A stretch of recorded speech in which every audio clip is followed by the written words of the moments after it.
Hey everybody, welcome back to Money with Mike. Today I want to help you answer that terrifying question, what are your salary expectations? Now I've used this strategy in my own career and it's helped me earn an average of over 20% increases each year since I started working in corporate and working my way to a six-figure salary. So before we can talk about the best response to this question, we need to understand what information the person asking us on the other end already has and how they got it. Now I've worked as a compensation analyst in HR and I've learned that most companies have a pre-approved salary range for any position, usually determined using an external market data compensation tool. Sites like salary.com, Radford, PayScale, and the way their internal HR team matches jobs to this tool plays a big part in how ranges are determined for any position. There's legal reasons why companies use sites like these to obtain their salary information. I'm not going to cover those today, but I will in a later video. Now let's take the title of HR analyst for example. Someone at the company, usually the hiring manager, will write a job description for the position. The job description is that long list of what you'll be doing or general responsibilities stuff you see on LinkedIn postings. Someone from HR then, usually a compensation or total rewards analyst,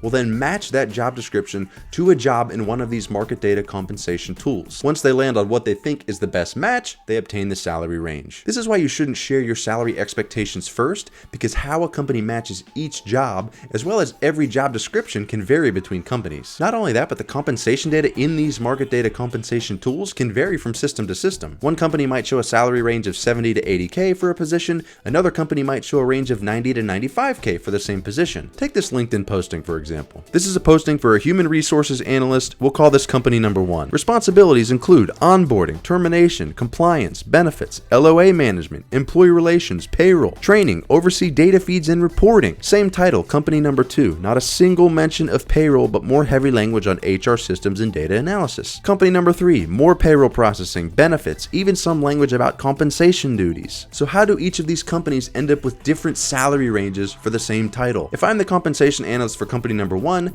I might read that job description and think because of the broad range of responsibilities in this role, I'm going to match this to an HR analyst. I go to my company's market data compensation tool, select the job of an HR analyst, and get a range of 75 to 85K. For company number 2, I might say since this is more heavy on the data and systems aspect of HR, let's get data for an HRIS analyst.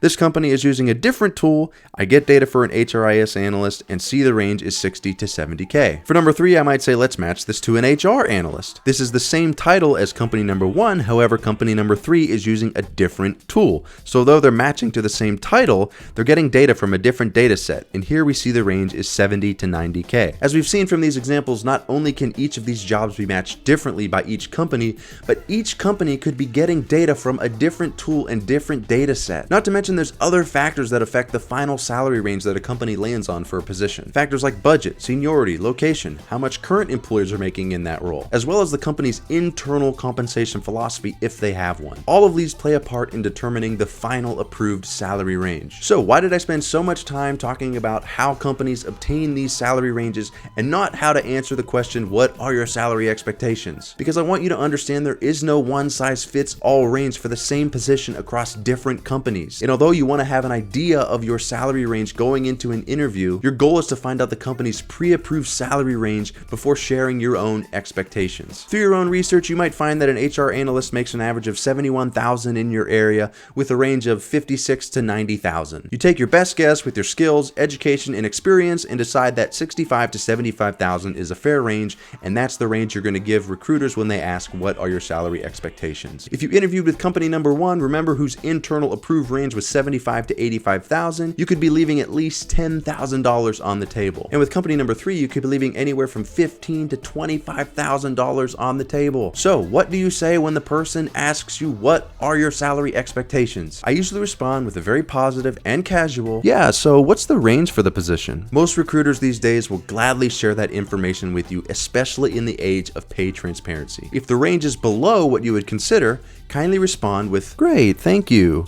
You know, it is a bit lower than I was expecting. I'm looking for something in the range of, is there any room in the budget to increase the range for the right candidate? Many companies have a pre-approved amount that they can go over any salary range before asking for additional approval. It may not work in your favor, but it's worth a shot, and if not, you don't want a job that doesn't meet your salary expectations. Now this is where it gets good, and this is where you cash in. If you ask what is the range for the position, and the recruiter shares a range well above your salary expectations, here's what you say. If the range that they share with you is 80 to 90,000, for example, you say, okay, great. I was looking for something in the 90 to 95,000 range, so it sounds like this falls within my salary expectations. If you move forward in the interview process, you just almost guaranteed an offer of $90,000, where if you went with your own research, you could have been making as low as $65,000. When you provide a range, you're always going to get offered the base of that range. So if you really want 90,000, don't ask for 85 to 90,000